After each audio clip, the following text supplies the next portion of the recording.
శ్రీ రాజమౌళి గారు నిన్న వారణాసి మూవీ లాంచ్లో అంత బిలియన్ పీపుల్ చూస్తూ ఉండగా టీవీలోను అక్కడ ఆడియో లాంచ్ ఈవెంట్లోను అదే ఆ మూవీ లాంచ్ ఈవెంట్లో చూస్తుండగా ఆ సినిమా పేరు వారణాసి అని పేరు పెట్టి ఆయన ఏదో స్ట్రెస్లో ఉండి మా ఇంట్లో అందరికీ హనుమ అంటే భక్తి, నాకు మటుకు దేవుడు అంటే నమ్మకం లేదన్నాడు.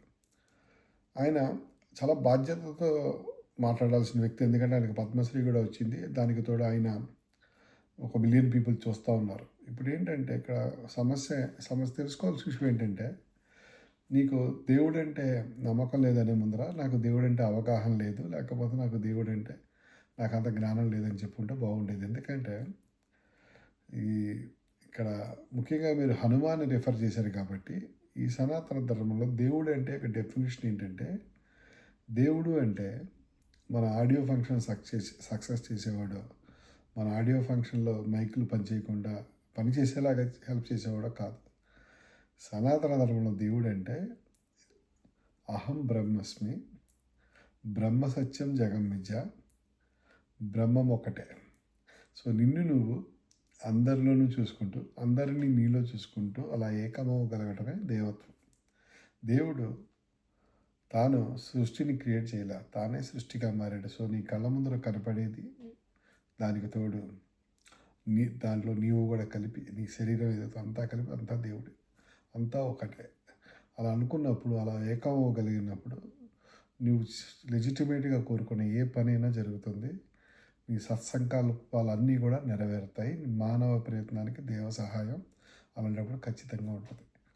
ముఖ్యంగా ఇవాళ రోజుల్లో నీకు ఈ సత్యాన్ని, ఈ సైన్స్ని ప్రాక్టికల్గా దీన్ని భక్తిగా, విశ్వాసంగా, నమ్మకంగా ఎవరు చూడలేదు, సైన్స్గానే చూస్తున్నారు. ఎందుకంటే చాలామంది డైరెక్ట్గా యోగా ద్వారానో, సాధన ద్వారా, ప్రాణాయామం ద్వారా వాళ్ళు ఈ యొక్క సత్యాన్ని తెలుసుకుంటున్నారు, జీవితంలో వాళ్ళ అనుభవంలోకి తెచ్చుకుంటున్నారు.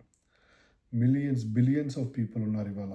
నాట్ ఓన్లీ హిందువులు, భారతదేశంలో కాదు, నిజంగా వివేకం ఉన్న ప్రతి వాడు సనాతన ధర్మం వైపు చూస్తున్నాడు. ఇంగ్లీష్ వాళ్ళు ఎంతోమంది వాళ్ళు గుళ్ళు కట్టిన వాళ్ళు ఉన్నారు, మన ధర్మం వైపు వచ్చిన వాళ్ళు ఉన్నారు. సో ఇది సైంటిఫిక్ థింగ్ నువ్వు పట్టుకొని అంత ఈజీగా దేవుడిని నమ్మకం లేదని చెప్పడం రాజమౌళి గారు కరెక్ట్ కాదు.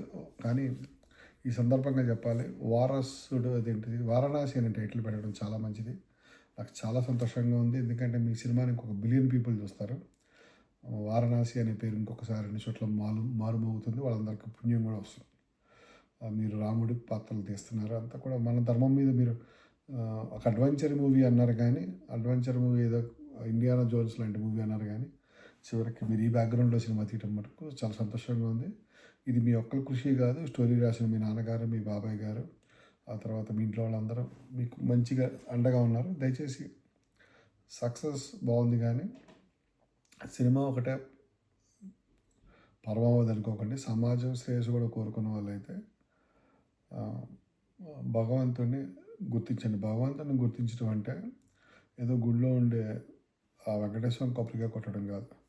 మనం ఎలా అయితే ఊపిరి పీలుస్తున్నామో, ఎలా అయితే మనం ఈ పంచభూతాల మీద ఆధారపడి బతుకుతున్నామో, ఎలా అయితే మనం సమాజంలో ప్రతి ప్రాణితోని మనం బెనిఫిట్ పొందుతున్నామో, వాళ్ళందరిలో కూడా దేవుడు ఉన్నాడు. వాళ్ళని గౌరవించటం, వాళ్ళకి రెస్పెక్ట్ ఇవ్వటం మన బాధ్యత. ఓకే, దేవుడిని పూజిస్తే గొప్పగా మనకు పుణ్యం రాకపోవచ్చు, కానీ దేవుడిని పూజించకపోతే పాపం వస్తుంది. ఎందుకంటే కృతజ్ఞత అనేది ఉండాలి కదా, అది పాయింట్.